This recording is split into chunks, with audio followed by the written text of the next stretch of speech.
नमस्कार, मी कीर्ती गायकवाड. स्वागत आहे आपलं आय न्यूज 28 मध्ये. चला तर मग जाणून घेऊयात महाराष्ट्रातल्या ताज्या घडामोडी. नाथ अष्टमीचे आयोजन. सांगली जिल्हा, तालुका खानापूर. विटे शहरातील प्रसिद्ध देवस्थान श्री नाथबाबा या नाथबाबांची सालाबादाप्रमाणे याही वर्षी मोठ्या उत्साहात व आनंदमय वातावरणात यात्रा होणार आहे. या यात्रेचे काय आणि कसे नियोजन आहे याबाबतची माहिती माजी आमदार श्री सदाशिवराव पाटील यांनी आमच्या प्रतिनिधींना दिली. इंडिया न्यूज 28 सांगली जिल्हा प्रतिनिधी दिलीप गायकवाड. नमस्ते. नाथाष्टमी उत्सव कमिटी विटा यांच्या वतीनं मी अध्यक्ष या नात्यानं भैरवनाथ यात्रा कमिटीच्या एकंदरीत कार्यक्रमाची रूपरेषा या ठिकाणी आपल्यासमोर मांडू इच्छितो. गेल्या 5 दिवसापासून नाथाष्टमी उत्सव कमिटीच्या वतीनं भैरवनाथाच्या मंदिरामध्ये ज्ञानेश्वर पारायण सोहळा सुरू झालेला आहे. त्याची समाप्ती 1 तारखेला सकाळी होईल. 1 तारखेला रात्री 12 वाजता श्रीचा जन्मकाळ होईल.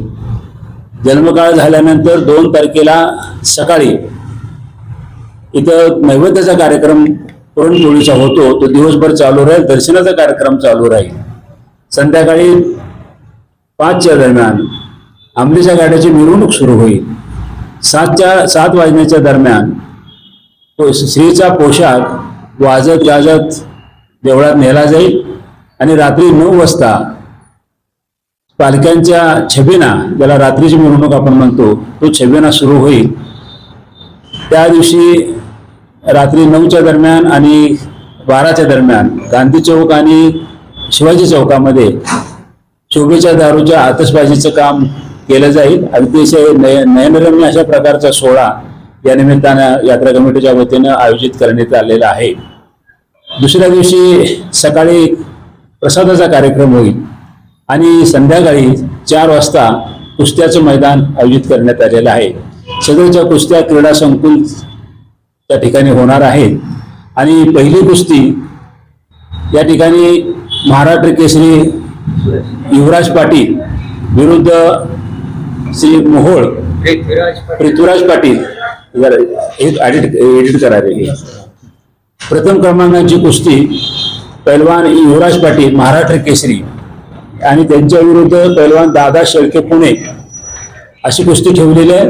अतिशय चांगल्या पद्धतीने कुस्तीचं नियोजन आमच्या उपाध्यक्षांनी विजय पाटलांनी केलेलं आहे. आणि कुस्ती विटेची कुस्ती म्हणजे निकाली कुस्ती असते आणि त्याच्यामध्ये कुठल्याही प्रकारे पार्शिटी केली जात नाही. मुरा कुस्ती होत नाही. ह्या कुस्ती मैदानाचं वैशिष्ट्य आहे. त्याचबरोबर या 3 दिवसामध्ये विविध प्रकारचे करमणुकीचे कार्यक्रम ठेवलेले आहेत. त्याच्यामध्ये लोकनाट्य असते, धनगरी ओव्या, गजेचे कार्यक्रम असे विविध कार्यक्रम आयोजित केलेले आहेत.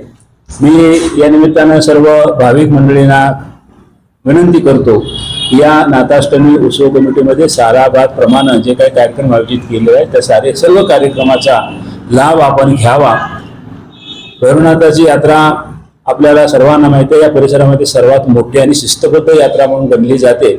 आणि या यात्रेच्या माध्यमातून या 3 दिवसामध्ये जे उत्सव आपण साजरा करतोय या सगळ्यामध्ये आपण सर्वांनी समाविष्ट व्हावे अशा प्रकारची विनंती मी यात्रा कमिटीच्या वतीने करतो. सर्वांना या निमित्ताने शुभेच्छा देतो आणि थांबतो. नमस्ते.